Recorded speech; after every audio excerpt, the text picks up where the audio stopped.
ಇಲ್ಲಿ ಚೇಷ್ಟೆ ಅಂದ್ರೆ ಚಟುವಟಿಕೆ, ಕರಣ ಅಂದ್ರೆ ತ್ರಿಕರಣಗಳು, ಕಾಯ ವಾಚ ಮನಸ, ಭವ ಅಂದ್ರೆ ಹುಟ್ಟು. ಮದುವೆ ಆಗೋದು, ಮಕ್ಕಳು, ಹೆಂಡತಿ, ಸಂಸಾರ, ಈ ಒಂದು ಜಂಜಾಟದಲ್ಲೇ ಸಿಲುಕಿದಂತಹ ವ್ಯಕ್ತಿಗೆ ಏನಾಗುತ್ತಂತೆ, ಮುಕ್ತಿಯೇ ಇರಲ್ಲ. ಗಡಣ ಅಂದ್ರೆ ಭಕ್ತರ ಶಿವಭಕ್ತರ ಒಂದು ವಿಚಾರಗಳನ್ನ ಮಾತನಾಡುವುದು ಸಂಭಾಷಣೆಗೆ ಶೃಂಗಾರ.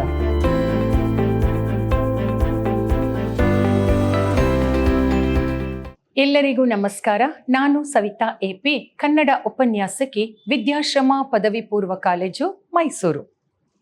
ಪ್ರೀತಿಯ ವಿದ್ಯಾರ್ಥಿಗಳೇ, ನಾವು ಇವತ್ತು ಪ್ರಥಮ PUCಗೆ ಸಂಬಂಧಪಟ್ಟ ಹಾಗೆ ವಚನಗಳಲ್ಲಿ ಅಕ್ಕ ಮಹಾದೇವಿಯ ವಚನದ ಬಗ್ಗೆ ನಾವು ತಿಳ್ಕೊಳ್ಳೋಣ. ಇಂದಿನ ತರಗತಿಯಲ್ಲಿ ನಾವು ಅಲ್ಲಮ ಪ್ರಭು ಹಾಗೂ ಗಟ್ಟಿವಾಳಯ್ಯ ಅವರ ವಚನಗಳ ಬಗ್ಗೆ ತಿಳಿದುಕೊಂಡೆವು. ಈಗ ಅಕ್ಕ ಮಹಾದೇವಿ ಮೊದಲ ಕವಯಿತ್ರಿ ಅಂತ ಹೆಸರುವಾಸಿಯಾಗಿರುವಂತ ನಮ್ಮ ಅಕ್ಕ ಮಹಾದೇವಿಯವರು ಚನ್ನಮಲ್ಲಿಕಾರ್ಜುನ ಎಂಬ ಅಂಕಿತವನ್ನ ಇಟ್ಟುಕೊಂಡು 100 ವಚನಗಳನ್ನ ಬರೆದಿದ್ದಾರೆ. ಈ ಒಂದು ಪ್ರಸ್ತುತ ಅಕ್ಕ ಮಹಾದೇವಿಯ ಈ ವಚನದ ಬಗ್ಗೆ ನಾವು ತಿಳ್ಕೊಳ್ಳೋದಕ್ಕಿಂತ ಮೊದಲು ಅಕ್ಕ ಮಹಾದೇವಿಯ ಕಿರು ಪರಿಚಯವನ್ನ ತಿಳ್ಕೊಳ್ಳೋಣ ಬನ್ನಿ.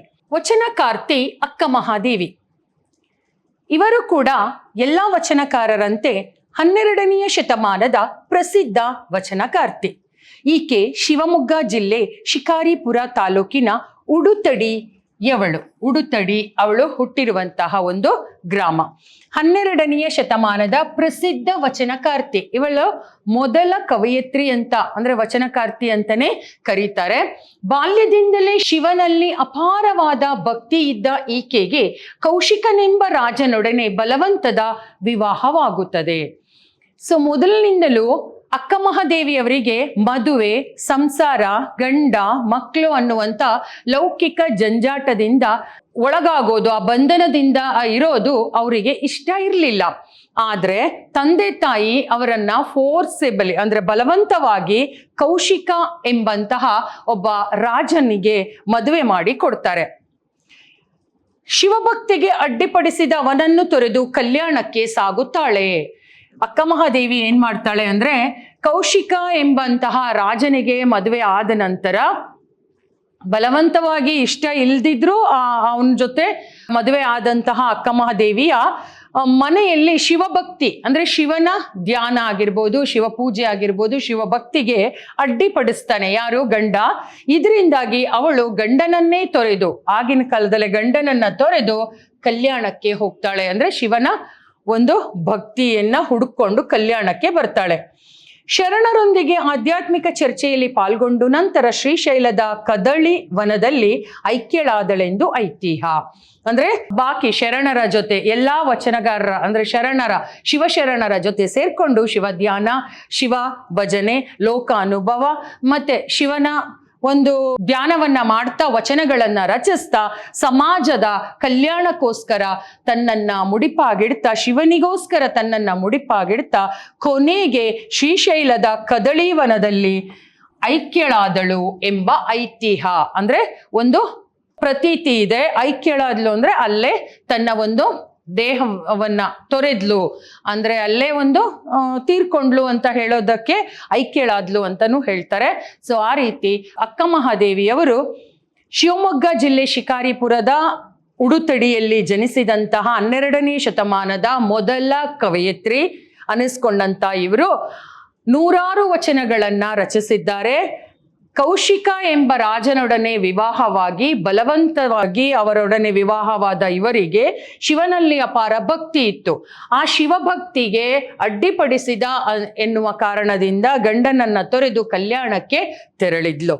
ಕಲ್ಯಾಣಕ್ಕೆ ಹೋಗಿ ಅಲ್ಲಿ ಶಿವಶರಣರ ಜೊತೆ ಆಧ್ಯಾತ್ಮಿಕ ಚರ್ಚೆಯಲ್ಲಿ ಪಾಲ್ಗೊಂಡು ಆ ಒಂದು ಶಿವನಿಗೋಸ್ಕರ ತನ್ನ ಒಂದು ಬದುಕನ್ನೇ ಮುಡಿಪಾಗಿ ಇರಿಸಿದಂತಹ ಈ ಅಕ್ಕ ಮಹಾದೇವಿ ಶ್ರೀಶೈಲದ ಕದಳೀವನದಲ್ಲಿ ಐಕ್ಯಳಾದ್ಲು ಅಂತ ಒಂದು ಪ್ರತೀತಿ ಇದೆ ಅಂತ ನಮಗೆ ತಿಳಿದ ಮಟ್ಟಿಗೆ ಇಷ್ಟು ಅಕ್ಕ ಮಹಾದೇವಿಯ ಒಂದು ಪರಿಚಯ.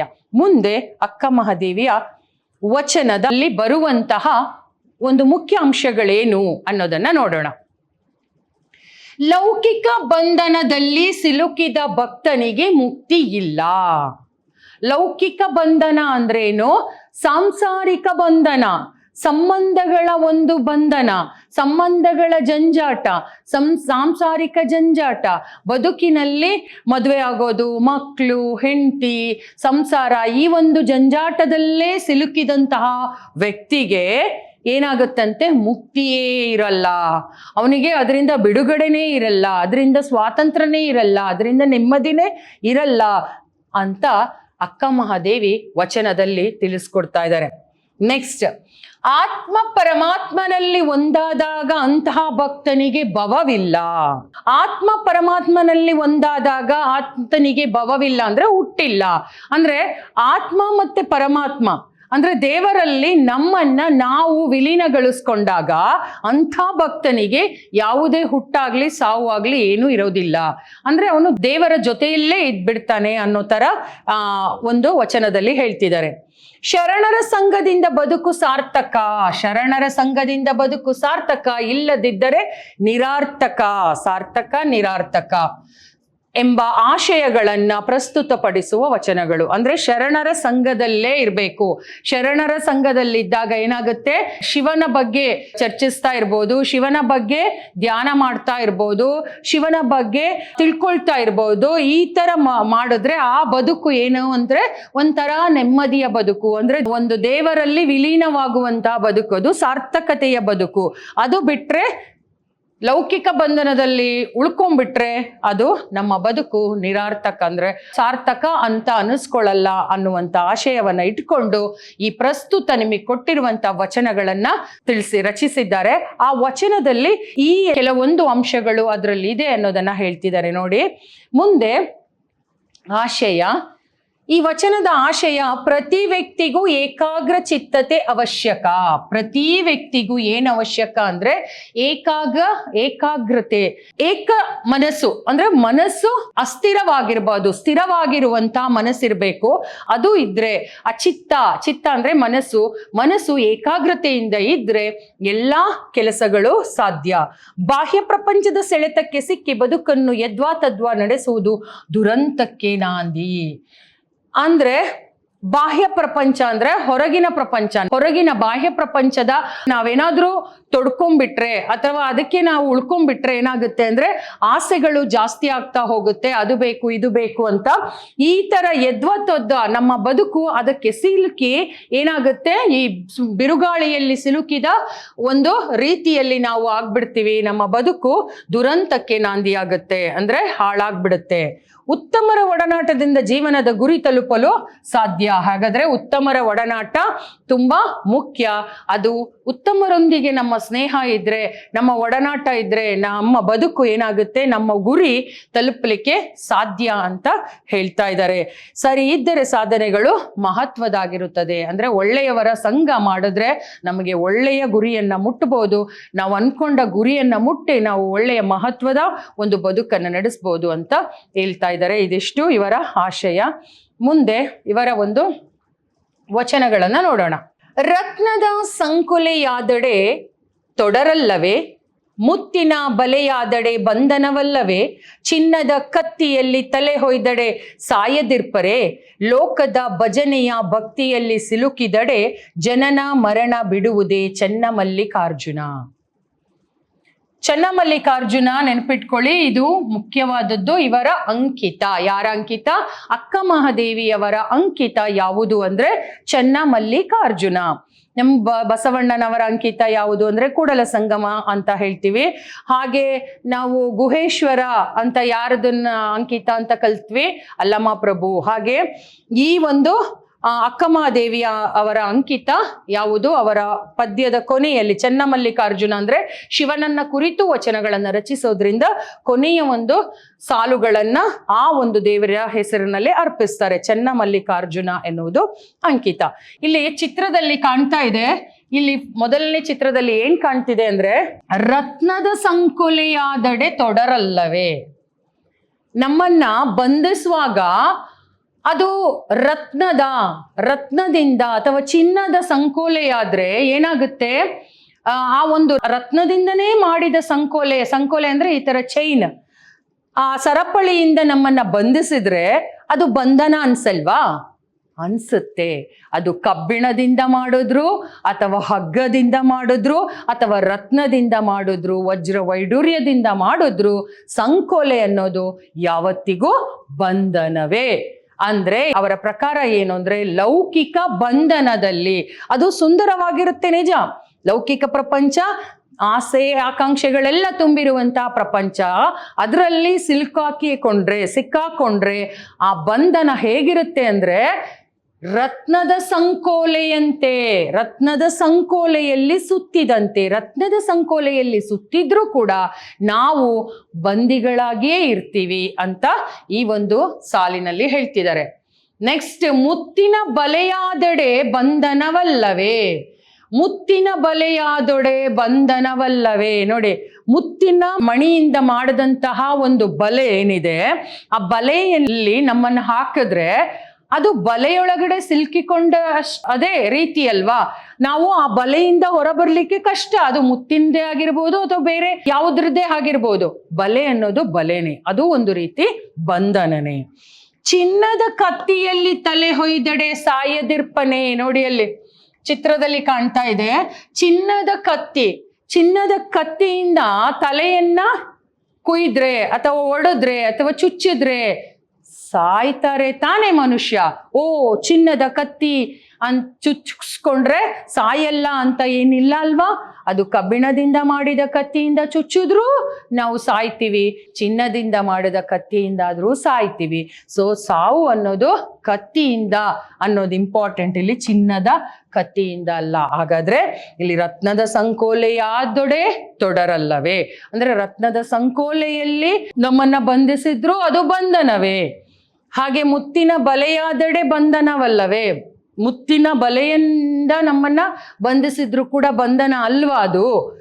ಚಿನ್ನದ ಕತ್ತಿಯಲ್ಲಿ ತಲೆಯ ಹೊಯ್ದಡೆ, ತಲೆನ ಕತ್ತರಿಸಿದ್ರೆ ಅದು ಸಾಯದೆ ಇರ್ಪರೆ, ಅಂದ್ರೆ ಸಾಯದೆ ಇರ್ತಾರ. ಲೋಕದ ಭಜನೆಯ ಭಕ್ತಿಯಲ್ಲಿ ಸಿಲುಕಿದೆಡೆ ಜನನ ಮರಣ ಬಿಡುವುದೇ. ಲೋಕದ ಭಜನೆಯ ಭಕ್ತಿಯಲ್ಲಿ ಸಿಲುಕಿದೆಡೆ ಜನನ ಮರಣ ಬಿಡುವುದೇ. ಅಂದ್ರೆ ಈ ಎಲ್ಲಾ ಲೌಕಿಕ ಸಂಕೋಲನೆಗಳಿಂದ, ಈ ಎಲ್ಲ ಆಕರ್ಷಣೆ, ನಾನಾ ಬಗೆಯ ಆಕರ್ಷಣೆಗಳಿಂದ ತುಂಬಿದಂತಹ ಬಂಧನದಲ್ಲಿ ನಾವು ಸಿಲುಕಿಕೊಂಡಾಗ ಏನಾಗುತ್ತೆ, ಮುಳುಗು ಬಿಡ್ತೀವಿ. ಆಗ ಜನನ ಮರಣಗಳು ಅನ್ನೋದು ನಮಗೇನಾಗುತ್ತೆ, ಜನನ ಮರಣಗಳು ಅನ್ನೋದು ನಮಗೆ ಬಂದೇ ಬರುತ್ತೆ. ಅದು ಬಿಡದೇ ಇರುತ್ತಾ. ಈ ಒಂದು ಚಿನ್ನದ ಕತ್ತಿ ಅಥವಾ ಈ ಎಲ್ಲಾ ರೀತಿಯ ಚಿನ್ನ, ಬೆಳ್ಳಿ, ವಜ್ರ, ಈ ತರ ಅಂದ್ರೆ ಲೌಕಿಕ ಆಸೆಗಳನ್ನ, ಲೌಕಿಕ ಬಂಧನದಲ್ಲಿ ನಾವು ಮುಳುಗಿದ್ರು ಕೂಡ ನಮಗೆ ಲೋಕದ ಭಜನೆ ಭಕ್ತಿಯಲ್ಲಿ ಸಿಲುಕಿದೊಡೆ ಜನನ ಮರಣ ಅನ್ನೋದು ನಮ್ಮನ್ನ ಬಿಡಲ್ಲ. ಸಾವು, ಹುಟ್ಟು ಸಾವು ಅನ್ನೋದು ನಮ್ಮನ್ನ ಬಿಡಲ್ಲ. ಅದು ನಮಗೆ ಪ್ರತಿಯೊಬ್ಬರಿಗೂ ಬರುವಂಥದ್ದು ಅಂತ ವಚನಕಾರ್ತಿ ಈ ವಚನದಲ್ಲಿ ಹೇಳ್ತಿದ್ದಾರೆ.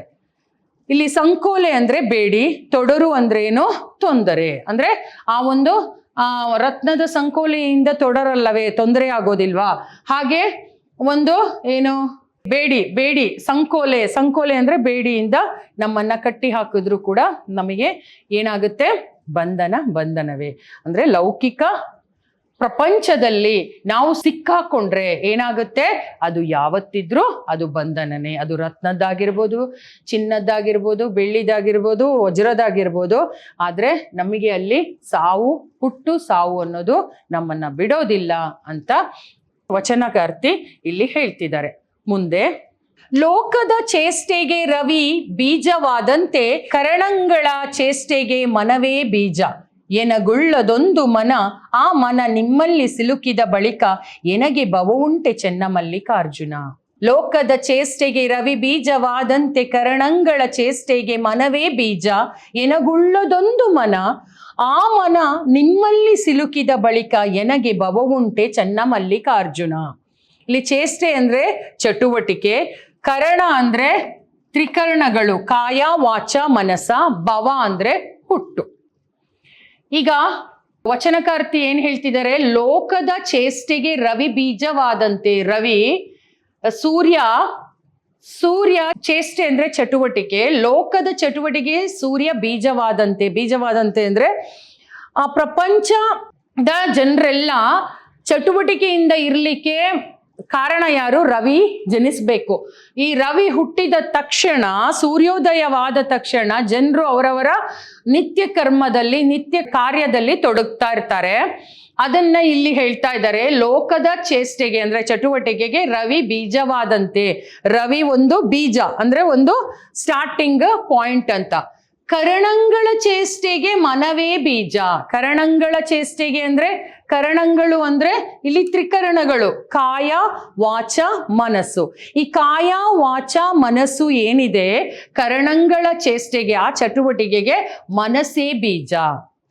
ಈ ಕಾಯ ವಾಚ ಮನಸ್ಸು ಅಂದ್ರೆ ಈ ಒಂದು ನಮ್ಮ ಮನಸ್ಸು ನಮ್ಮ ಕರ್ತವ್ಯಗಳನ್ನ ಮಾಡುವಾಗ, ಕಾಯ ಅಂದ್ರೆ ಕೆಲಸ, ವಾಚ ಅಂದ್ರೆ ಮಾತು ಭಾಷೆ, ಮನಸ್ಸು ಅಂದ್ರೆ ಮನಸ್ಸಿನ ಕೆಲಸ ಕಾರ್ಯ. ಈ ಕಾರ್ಯಗಳನ್ನೆಲ್ಲ ಮಾಡಬೇಕಾದ್ರೆ, ನಮ್ಮ ನಿತ್ಯ ಕಾರ್ಯಗಳನ್ನ ಮಾಡಬೇಕಾದ್ರೆ ನಮಗೆ ಯಾವುದು ಬೀಜ? ಮನಸ್ಸು ಬೀಜ. ನಮ್ಮ ಮನಸ್ಸು ಏನ್ ಮಾಡ್ಬೇಕು? ಉಲ್ಲಾಸದಿಂದ ಇರಬೇಕು, ಉತ್ಸಾಹದಿಂದ ಇರಬೇಕು ಅಲ್ವಾ? ಈಗ ರವಿ ಸೂರ್ಯ ಉದಯ ಆದ ತಕ್ಷಣ ನಾವು ಹೇಗೆ ಬೆಳಿಗ್ಗೆ ಎದ್ದ ತಕ್ಷಣ ನಮ್ಮ ಕರ್ತವ್ಯವನ್ನ ಮಾಡ್ಲಿಕ್ಕೆ ಶುರು ಮಾಡ್ತೀವೋ, ಹಾಗೆ ನಮ್ಮ ಕರಣಗಳು, ಕಾಯವಾಚ ಮನಸ್ಸ ಚಟುವಟಿಕೆಗಳು ಸ್ಟಾರ್ಟ್ ಆಗೋದೇ ಮನಸ್ಸಿನಿಂದ. ಮನಸ್ಸು ಮಾಡಬೇಕು. ನಾನೇನು ಮಾಡಲ್ಲ ಅಂತ ಸುಮ್ಮನೆ ಕೂತ್ಕೊಂಡ್ರೆ ಏನು ಕೆಲಸನೂ ಆಗಲ್ಲ. ಆಗ ಮನಸ್ಸೇ ಬೀಜ ಆಗತ್ತೆ. ವಿನಗುಳ್ಳದೊಂದು ಮನ. ನನಗೆ ಇರೋದು ಒಂದೇ ಒಂದು ಮನಸ್ಸು, ನನಗಿರೋದು ಒಂದೇ ಒಂದು ಮನಸ್ಸು. ಅಕ್ಕಮ್ಮ ದೇವಿಯ ಅಭಿಪ್ರಾಯದ ಪ್ರಕಾರ ನಮಗಿರುವ ಮನಸ್ಸನ್ನು ನಮ್ಮ ಹಿಡಿತದಲ್ಲಿ ಇಟ್ಟುಕೊಳ್ಳಬೇಕು. ಆ ಮನ ನಿಮ್ಮಲ್ಲಿ ಸಿಲುಕಿದ ಬಳಿಕ, ಆ ಮನ್ಸು, ನಮಗಿರೋದು ಒಂದೇ ಮನ್ಸು, ಆ ಮನ್ಸನ್ನ ನಾವು ಏನ್ ಮಾಡ್ಬೇಕು ಅಂದ್ರೆ ನಮ್ಮ ಹತೋಟಿಯಲ್ಲಿ ಇಟ್ಕೋಬೇಕು. ಅದಕ್ಕೆ ಇಷ್ಟ ಬಂದಾಗೆ ಅದನ್ನ ಬಿಟ್ಟು ಬಿಡಬಾರ್ದು. ಅದು ಹೇಗೆ ನಾವು ಸೂರ್ಯ ಉದಯ ಆದ ತಕ್ಷಣ ನಮ್ಮ ನಿತ್ಯ ಕರ್ಮಗಳೇನಿದೆಯೋ, ನಿತ್ಯ ಕರ್ಮಗಳು ಅಂದ್ರೆ ಬೆಳಿಗ್ಗೆ ಎದ್ದ ತಕ್ಷಣ ನಾವು ಏನೇನ್ ಕೆಲಸ ಮಾಡ್ತೀವೋ, ಮನೆಯಲ್ಲಿ ಎಲ್ಲ ಕೆಲಸ ಮುಗಿಸ್ಕೊಂಡು ಡ್ಯೂಟಿಗೆ ಬರ್ತೀವಿ, ಡ್ಯೂಟಿ ಮುಗಿಸ್ಕೊಂಡು ಹಾಗೆ ಮುಂದೆ ಈವ್ನಿಂಗ್ ರಾತ್ರಿವರೆಗೆ ನಾವು ಏನೇನ್ ಕೆಲಸಗಳ ಕಾರ್ಯಗಳನ್ನ ಚಟುವಟಿಕೆಗಳನ್ನ ಮಾಡ್ತಾ ಹೋಗ್ತೀವೋ, ಹಾಗೆ ಒಂದು ನಿಯಮದ ಪ್ರಕಾರ, ರೀತಿಯ ಪ್ರಕಾರ ನಾವು ಹೇಗೆ ಹೋಗ್ತೀವೋ ಹಾಗೆ ಕಾಯವಾಚ ಮನಸ್ಸ, ಈ ಮನಸ್ಸುಗಳನ್ನ ಕಂಟ್ರೋಲ್ ಅಲ್ಲಿ ಇಟ್ಕೊಂಡು, ಹತೋಟಿಯಲ್ಲಿ ಇಟ್ಕೊಂಡು ಮನುಷ್ಯ ನಮಗಿರುವ ಒಂದು ಮನಸ್ಸನ್ನ ಅದಕ್ಕೆ ಇಷ್ಟ ಬಂದಾಗೆ ಅದನ್ನ ಹಾಯ್ಲಿಕ್ಕೆ ಹೋಗ್ಲಿಕ್ಕೆ ಬಿಡದೆ ಮನಸ್ಸನ್ನ ಹತೋಟಿಯಲ್ಲಿ ಇಟ್ಟುಕೊಂಡು ಯಾವುದೇ ಒಂದು ಏನಕ್ಕೆ ತೊಂದರೆಗೆ ಸಿಲುಕಿಕೊಳ್ಳದ ಹಾಗೆ ಆ ಮನಸ್ಸನ್ನ ತನ್ನ ಅಧೀನದೊಳಗಡೆ ಇಟ್ಕೊಂಡ್ರೆ ಎನಗೆ ಭವ ಉಂಟೆ ಚೆನ್ನ ಮಲ್ಲಿಕಾರ್ಜುನ, ಎನಗೆ ಭವ ಉಂಟೆ ಚೆನ್ನ ಮಲ್ಲಿಕಾರ್ಜುನ ಅಂದ್ರೆ ಆ ಮನಸ್ಸಿನಲ್ಲಿ, ಆ ಮನಸ್ಸನ್ನ ನಿಯಂತ್ರಣದಲ್ಲಿ ಇಟ್ಕೊಂಡು ಅದರಲ್ಲಿ ದೇವರನ್ನ ನೆಲೆಸ್ಕೊಂಡ್ರೆ, ಅಂದ್ರೆ ದೇವರನ್ನ ಇಟ್ಕೊಂಡಾಗ ಏನಾಗುತ್ತೆ, ಮನಸ್ಸು ದೇವರಲ್ಲಿ ನೆಲೆಗೊಂಡಾಗ ನಮಗೆ ಏನು ಆಗತ್ತೆ ಅಂತ ಹೇಳ್ತಾರೆ.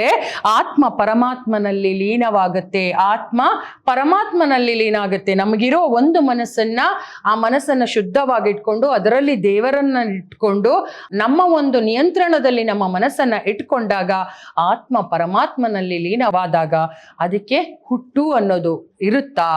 ಅದಕ್ಕೆ ಹುಟ್ಟು ಅನ್ನೋದು ಇರುತ್ತಾ ಅಂದ್ರೆ ಆತ್ಮ ಪರಮಾತ್ಮನಲ್ಲಿದ್ದಾಗ ಭವ ಉಂಟೆ ಚೆನ್ನ ಮಲ್ಲಿಕಾರ್ಜುನ ಅಂತ ಹೇಳ್ತಿದ್ದಾರೆ. ಅಂದ್ರೆ ಲೋಕದ ಒಂದು ಚಟುವಟಿಕೆಗೆ ರವಿ ಹೇಗೆ ಬೀಜವಾಗ್ತಾನೋ, ನಮ್ಮ ಕರಣಗಳ, ನಮ್ಮ ಮನಸ್ಸು ಅಂದ್ರೆ ಕಾಯವಾಚ ಮನಸ್ಸು, ನಮ್ಮ ಒಂದು ಮನಸ್ಸಿನ ನಿಯಂತ್ರಣವನ್ನ ನಮ್ಮ ಒಂದು ಅಧೀನದಲ್ಲಿ ಇಟ್ಕೊಂಡಾಗ, ಆ ಒಂದು ನಮ್ಮ ಮನಸ್ಸು ಇರುವ ಒಂದು ಮನಸ್ಸಿನ ಒಳಗಡೆ ದೇವರನ್ನ ನೆನೆಸ್ಕೊಂಡಾಗ, ಆತ್ಮ ಪರಮಾತ್ಮನಲ್ಲಿ ಲೀನವಾದಾಗ ಅದಕ್ಕೆ ಯಾವುದೇ ಹುಟ್ಟು ಅನ್ನೋದು ಇರಲ್ಲ. ಅಂದ್ರೆ ಅಲ್ಲಿ ಹುಟ್ಟು, ಜನನ ಮರಣ ಅನ್ನೋದು ಇರಲ್ಲ. ಅದು ದೇವರ ಧ್ಯಾನದಲ್ಲೇ ಇರುತ್ತೆ, ದೇವರಲ್ಲಿ ದೇವರಾಗಿಯೇ ಉಳ್ಕೊಳ್ಳುತ್ತೆ ಚೆನ್ನಮಲ್ಲಿಕಾರ್ಜುನ ಅಂತ ಹೇಳ್ತಾರೆ. ಅಂದ್ರೆ ಯಾವುದೇ ಒಂದು ಮನಸ್ಸನ್ನ ಹೇಗೇಗೋ ಬಿಡೋದಕ್ಕಿಂತ ನಮ್ಮ ನಿಯಂತ್ರಣದಲ್ಲಿ ನಾವು ಇಟ್ಕೋಬೇಕು. ಆ ಮನಸ್ಸಿನ ಒಳಗಡೆ ಏನ್ ಕೆಲಸ ಆಗ್ತಾ ಇರಬೇಕು, ಬರೀ ಬೇರೆಯ ಲೋಕದ ಬೇರೆ ಲೌಕಿಕವಾದಂತಹ ಒಂದು ವಿಚಾರಗಳನ್ನ ಚಿಂತಿಸದೆ ಒಂದು ಅಂತರಾತ್ಮದ ಪರಮಾತ್ಮನನ್ನ ಚಿಂತನೆ ಮಾಡಿಕೊಂಡು ಧ್ಯಾನ ಮಾಡ್ಕೊಂಡಿದ್ರೆ ನಮ್ಮ ಮನಸ್ಸು ಶುದ್ಧವಾಗಿ ಇರುತ್ತೆ ಅಂತ ಈ ಒಂದು ವಚನದಲ್ಲಿ ಕವಿಯಿತ್ರಿ ತಿಳಿಸ್ತಾ ಇದ್ದಾಳೆ. ಮುಂದಿನ ಒಂದು ವಚನವನ್ನ ನೋಡೋಣ ಬನ್ನಿ. ಮುಂದಿನ ವಚನದಲ್ಲಿ ನಾವು ನೋಡ್ತಾ ಇದ್ದೀವಿ, ಕಣ್ಗೆ ಶೃಂಗಾರ ಗುರು ಹಿರಿಯರ ನೋಡುವುದು, ಕರ್ಣಕ್ಕೆ ಶೃಂಗಾರ ಪುರಾತನರ ಸಂಗೀತಗಳ ಕೇಳುವುದು, ವಚನಕ್ಕೆ ಶೃಂಗಾರ ಸತ್ಯವ ನುಡಿಯುವುದು, ಸಂಭಾಷಣೆಗೆ ಶೃಂಗಾರ ಸದ್ಭಕ್ತರ ನುಡಿಗಡಣ, ಕರಕ್ಕೆ ಶೃಂಗಾರ ಸತ್ಪಾತ್ರ ಕೀವುದು, ಜೀವಿಸುವ ಜೀವನಕ್ಕೆ ಶೃಂಗಾರ ಗಣಮೇಳಾಪ, ಇವಿಲ್ಲದ ಜೀವಿಯ ಬಾಳುವೆ ಏತಕ್ಕೆ ಬಾತೆಯಯ್ಯ ಚನ್ನಮಲ್ಲಿಕಾರ್ಜುನ. ಇನ್ನೊಂದ್ಸಲ ಓದ್ತೀನಿ, ವಚನವನ್ನ ನೋಡ್ಕೊಳ್ಳಿ. ಕಣ್ಗೆ ಶೃಂಗಾರ ಗುರು ಹಿರಿಯರ ನೋಡುವುದು, ಕರ್ಣಕ್ಕೆ ಶೃಂಗಾರ ಪುರಾತನರ ಸಂಗೀತಗಳ ಕೇಳುವುದು, ವಚನಕ್ಕೆ ಶೃಂಗಾರ ಸತ್ಯವ ನುಡಿಯುವುದು, ಸಂಭಾಷಣೆಗೆ ಶೃಂಗಾರ ಸದ್ಭಕ್ತರ ನುಡಿಗಡಣ, ಕರಕ್ಕೆ ಶೃಂಗಾರ ಸತ್ಪಾತ್ರ ಕೀವುದು, ಜೀವಿಸುವ ಜೀವನಕ್ಕೆ ಶೃಂಗಾರ ಗಣಮೇಳಾಪ, ಇವಿಲ್ಲದ ಜೀವಿಯ ಬಾಳುವೆ ಏತಕ್ಕೆ ಬಾತೆಯಾಯ್ಯ ಚನ್ನಮಲ್ಲಿಕಾರ್ಜುನ. ಈಗ ನೋಡಿ, ಶೃಂಗಾರ ಅಂದ್ರೆ ಅಲಂಕಾರ, ಇಲ್ಲಿ ಕೊಟ್ಟ ಹಾಗೆ. ಗಣ ಅಂದ್ರೆ ಶಿವಗಣ, ಹಾಗೆ ಇಲ್ಲಿ ಮೇಳಪ್ಪ ಅಂದ್ರೆ ಸಮೂಹ, ಬಾತೆ ಅಂದ್ರೆ ಪ್ರಯೋಜನ. ಇಲ್ಲಿ ಮೇಲೆ ಕಾಣ್ತಾ ಇದೆ ನೋಡಿ, ನಮಗೆ ಕಣ್ಗೆ ಶೃಂಗಾರ ಗುರು ಹಿರಿಯರ ನೋಡುವುದು. ಕಣ್ಗೆ ಅಂದ್ರೆ ಕಣ್ಣುಗಳಿಗೆ ಶೃಂಗಾರ, ಅಲಂಕಾರ ಏನು? ಕಣ್ಣುಗಳಿಗೆ, ನಮ್ಮ ಕಣ್ಣುಗಳಿಗೆ ಅಲಂಕಾರ ಏನು ಅಂದ್ರೆ ಗುರು ಹಿರಿಯರನ್ನ ನೋಡೋದು, ಅವರ ಒಂದು ಬದುಕಿನ ಒಂದು ವಿಚಾರಗಳನ್ನ ತಿಳಿಯೋದು, ಅವರ ಒಳ್ಳೆಯದನ್ನ ತಿಳ್ಕೊಳ್ಳೋದು, ಉತ್ತಮವಾದದ್ದನ್ನ ನೋಡೋದಕ್ಕೆ ಅದು ಕಣ್ಣಿಗೆ ಶೃಂಗಾರ. ಕರ್ಣಕ್ಕೆ ಶೃಂಗಾರ ಯಾವುದು? ಪುರಾತನರ ಸಂಗೀತಗಳ ಕೇಳುವುದು. ಕರ್ಣ ಅಂದ್ರೆ ಕಿವಿ, ಕಿವಿಗೆ ಶೃಂಗಾರ ಯಾವುದು ಅಂದ್ರೆ ಪುರಾತನವಾದಂಥ ಸಂಗೀತಗಳನ್ನ ಕೇಳೋದು, ಧ್ಯಾನಗಳನ್ನ ಆಲಿಸೋದು, ಶ್ಲೋಕಗಳನ್ನ ಕೇಳೋದು, ಇದರಿಂದ ಮನಸ್ಸಿಗೆ ಸಂತೋಷ ಸಿಗುತ್ತೆ. ವಚನಕ್ಕೆ ಶೃಂಗಾರ ಸತ್ಯವ ನುಡಿಯುವುದು. ವಚನ ಅಂದ್ರೆ ಮಾತು, ನಾಲಿಗೆ. ನಾಲಿಗೆಗೆ ಶೃಂಗಾರ ಯಾವುದು ಅಂದ್ರೆ ಸತ್ಯವನ್ನೇ ನುಡಿಯೋದು, ಸತ್ಯವನ್ನೇ ನುಡಿಯೋದು, ಒಳ್ಳೆಯದನ್ನೇ ನುಡಿಯುವುದು. ಸಂಭಾಷಣೆಗೆ ಶೃಂಗಾರ ಸದ್ಭಕ್ತರ ನುಡಿಗಡಣ. ಸಂಭಾಷಣೆ ಅಂದ್ರೆ ಮಾತನಾಡಲಿಕ್ಕೆ ವಿಚಾರಗಳು ಯಾವುದು ಅಂದ್ರೆ ಶೃಂಗಾರ ಯಾವುದು ಅಂದ್ರೆ ಸದ್ಭಕ್ತರ ನುಡಿಗಡಣ. ಅಂದ್ರೆ ಸದ್ಭಕ್ತರ, ಭಕ್ತರ, ಶಿವಭಕ್ತರ ಒಂದು ವಿಚಾರಗಳನ್ನ ಮಾತನಾಡುವುದು ಸಂಭಾಷಣೆಗೆ ಶೃಂಗಾರ. ಕರಕ್ಕೆ ಶೃಂಗಾರ ಸತ್ಪಾತ್ರ ಕೀಯುವುದು. ಕರ ಅಂದ್ರೆ ಕೈಗಳಿಗೆ ಶೃಂಗಾರ ಏನು ಅಂದ್ರೆ ಒಳ್ಳೆಯ ಒಂದು ಕೆಲಸವನ್ನ, ಕಾರ್ಯವನ್ನ ಮಾಡುವುದು. ಯಾವ ಕಾರ್ಯ? ಉತ್ತಮರಿಗೆ, ಯೋಗ್ಯರಾದವರಿಗೆ, ಯೋಗ್ಯರೆನಿಸಿದವರಿಗೆ ದಾನ ಧರ್ಮಗಳನ್ನ ಮಾಡುವುದು. ಜೀವಿಸುವ ಜೀವನಕ್ಕೆ ಶೃಂಗಾರ ಗಣಮೇಳಾಪ. ಮೇಳಾಪ ಅಂದ್ರೆ ಸಮೂಹ, ಗಣ ಅಂದ್ರೆ ಶಿವಗಣ. ಅಂದ್ರೆ ಜೀವಿಸುವ ಜೀವನಕ್ಕೆ ಶೃಂಗಾರ, ನಾವು ಬದುಕುವಂತಹ ಬದುಕಿಗೆ ಶೃಂಗಾರ ಯಾವುದು ಅಂದ್ರೆ ಶಿವಗಣ, ಅಂದ್ರೆ ಶಿವನ ಗಣವನ್ನ, ಸಮೂಹವನ್ನ ಸೇರುವುದು. ಇವಿಲ್ಲದ ಜೀವಿಯ ಬಾಳುವೆ ಏತಕ್ಕೆ ಬಾತೆಯಯ್ಯ ಚನ್ನಮಲ್ಲಿಕಾರ್ಜುನ. ಇದೆಲ್ಲ ಇಲ್ಲ ಅಂದ್ರೆ ಗುರು ಹಿರಿಯರನ್ನ ನೋಡೋದು ಕಣ್ಣಿಗೆ ಶೃಂಗಾರ, ಕರ್ಣಕ್ಕೆ ಶೃಂಗಾರ ಪುರಾತನ ಸಂಗೀತ ಕೇಳೋದು, ವಚನಕ್ಕೆ ಶೃಂಗಾರ ಸತ್ಯವನ್ನ ನುಡಿಯುವುದು, ಸಂಭಾಷಣೆಗೆ ಶೃಂಗಾರ ಸದ್ಭಕ್ತರ ಬಗ್ಗೆ, ಶಿವಭಕ್ತರ ಬಗ್ಗೆ ಮಾತನಾಡುವುದು, ಕರಕ್ಕೆ ಶೃಂಗಾರ ಯೋಗ್ಯರಾದವರಿಗೆ ದಾನ ಧರ್ಮ ಮಾಡುವುದು, ಜೀವಿಸುವುದಕ್ಕೆ ಜೀವನಕ್ಕೆ ಶೃಂಗಾರ ಯಾವುದು ಅಂದ್ರೆ ಶಿವಗಣ ಮೇಳಾಪ, ಅಂದ್ರೆ ಶಿವಗಣವನ್ನ, ಸಮೂಹವನ್ನ ಸೇರ್ಕೊಳ್ಳೋದು. ಇದೆಲ್ಲ ಅಂದ್ರೆ ಆ ಜೀವನ, ಆ ಬಾಳು, ಆ ಜೀವಿ ಬಾಳುವುದೇ ವ್ಯರ್ಥ, ಬದುಕೇ ವ್ಯರ್ಥ ಅಂತ ಇಲ್ಲಿ ಕವಯಿತ್ರಿ ಹೇಳ್ತಾ ಇದ್ದಾಳೆ. ಶಿವಗಣ ಸಮೂಹದೊಡನೆ ಬೆರೆಯಬೇಕು. ಇದಿಲ್ಲ ಅಂದ್ರೆ ಜೀವನದಲ್ಲಿ ಯಾವ ಪ್ರಯೋಜನನೂ ಇಲ್ಲ, ಯಾವುದೇ ಒಂದು ಯೂಸ್ ಇಲ್ಲ, ನಮ್ಮ ಜೀವನ ಸಾರ್ಥಕ ಅಂತ ಅನಿಸ್ಕೊಳ್ಳಲ್ಲ ಅಂತ ಕವಯಿತ್ರಿ ಈ ಒಂದು ವಚನದಲ್ಲಿ ಹೇಳ್ತಾ ಇದ್ದಾಳೆ. ಆದ್ರಿಂದ ನಾವು ನಮ್ಮ ಬದುಕನ್ನ ಹೇಗೆ ಪಾಲಿಸ್ಬೇಕು ಅಂದ್ರೆ ಲೌಕಿಕ ಜಂಜಾಟದಿಂದ ನಾವು ದೂರ ಇರಬೇಕು. ಶಿವಗಣಗಳ ಸಮೂಹದೊಂದಿಗೆ ನಾವು ಸೇರ್ಪಡೆ ಆಗಿ ಆ ಸದ್ಭಕ್ತರ ನುಡಿ ಸಂಭಾಷಣೆಯನ್ನು ನಾವು ಮಾಡಬೇಕು. ಮತ್ತೆ ಯೋಗ್ಯರಾದವರಿಗೆ ದಾನ ಮಾಡಬೇಕು, ಒಳ್ಳೆಯ ಸಂಗೀತವನ್ನ ಆಲಿಸ್ಬೇಕು, ಒಳ್ಳೆ ಗುರು ಹಿರಿಯರನ್ನ ನಮ್ಮ ಕಣ್ಣಿನಿಂದ ನೋಡಬೇಕು, ಅವರ ಬದುಕನ್ನ ನೋಡಿ ಸಾರ್ಥಕ ಪಡಿಸ್ಕೋಬೇಕು.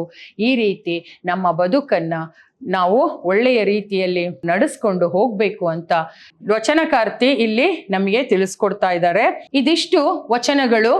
ವಿದ್ಯಾರ್ಥಿಗಳೇ, ನಮ್ಮ ಅಕ್ಕ ಮಹಾದೇವಿ ತನ್ನ ವಚನದಲ್ಲಿ ಏನ್ ಹೇಳ್ತಿದ್ದಾರೆ ಅಂದ್ರೆ, ಲೌಕಿಕ ಬಂಧನದಿಂದ ಮುಕ್ತಿ ಪಡ್ಕೊಂಡು ನಾವು ಶಿವನಲ್ಲಿ ಲೀನವಾಗಬೇಕು, ಶಿವನಲ್ಲಿ ಐಕ್ಯವಾಗಬೇಕು, ಶಿವ ಧ್ಯಾನದಲ್ಲಿ ಮುಳುಗಬೇಕು. ಅಂದ್ರೆ ಆಗ ನಮಗೆ ಯಾವುದೇ ಒಂದು ಜಂಜಾಟ ಇರಲ್ಲ.